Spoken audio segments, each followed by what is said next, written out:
So today we really wanted to talk about how to love your foster or adoptive child. This is such a common topic issue in therapy that we hear with parents all the time, because it is absolutely normal to experience fear of whether or not you can love a foster or adoptive child the same way that you love a biological child. So the first thing is just to normalize that for yourself and understand that it is normal to have that fear. It's also scary to talk about because there's a lot of shame and guilt associated with that thought of oh my gosh, I'm supposed to love this precious child that God has put in my home. And how do I do that, right? So that's what we're here to talk about today. There's a few things that I would just think about even before I go into what would be the tips, right? And those would be to consider your own attachment style and consider your own history of trauma. This is really important to look into for yourself, for your own self-growth, for personal growth, even as a parent, and just as a person in relationships with others. It is so important to understand what your attachment style is and what is your trauma history, so that you can really see, how does that affect how I love this child? How does that affect how I love people around me? So that's my first thing that I would do. The second thing would be really to look at our concept of what is love, okay?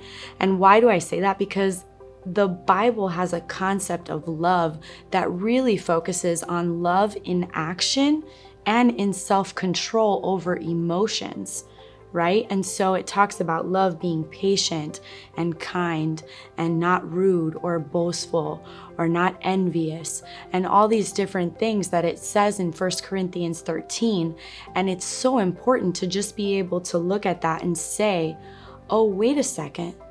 Love is not this mushy feel-good thing all the time. Sometimes it's just a choice to act in love the way God does so for us. So how do I do this? How do I love my foster or adoptive child? The first thing I would suggest is to look for the need behind the behavior. What does that mean? It means that when I see the child doing something, there's something going on behind that behavior, and I really want to be a detective. I want to explore, what is that thing? What is the reason why they're doing that behavior? And so I might just ask, I noticed that you did XYZ, and I was wondering the reason behind that.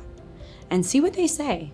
That might not lead you to the direct or perfect answer, but it might get you thinking about what is a possibility, could it been that was the need behind the behavior, and why did they do that? So then I can say, okay, I don't have to take this personally.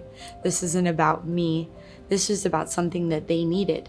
For example, maybe they had a tantrum and you don't understand why they were having a tantrum, but maybe they were doing that tantrum to get your attention in that moment because they were afraid and they didn't know how else to get your attention.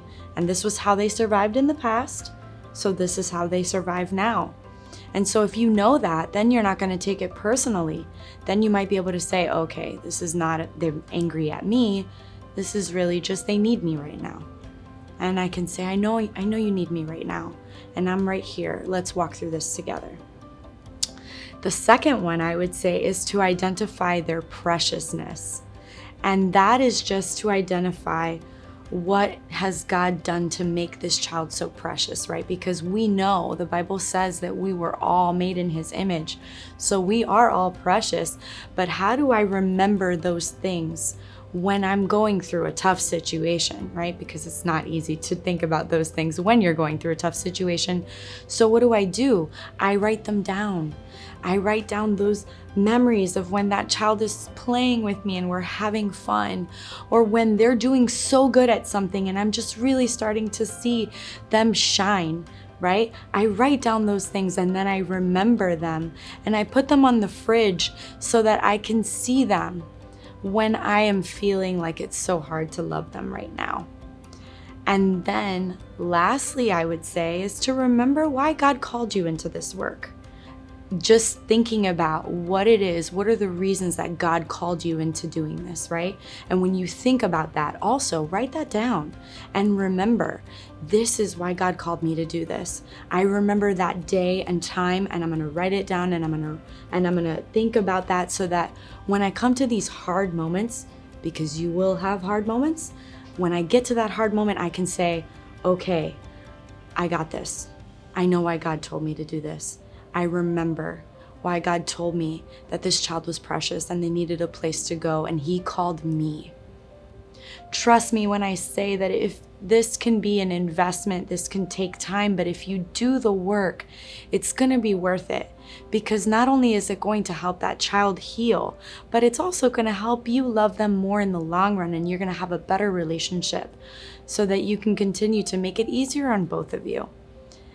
So I hope that you will do that work. If you feel like you're really struggling with this, we have therapists here that can help you, and or you can seek the help of a professional to work through these things.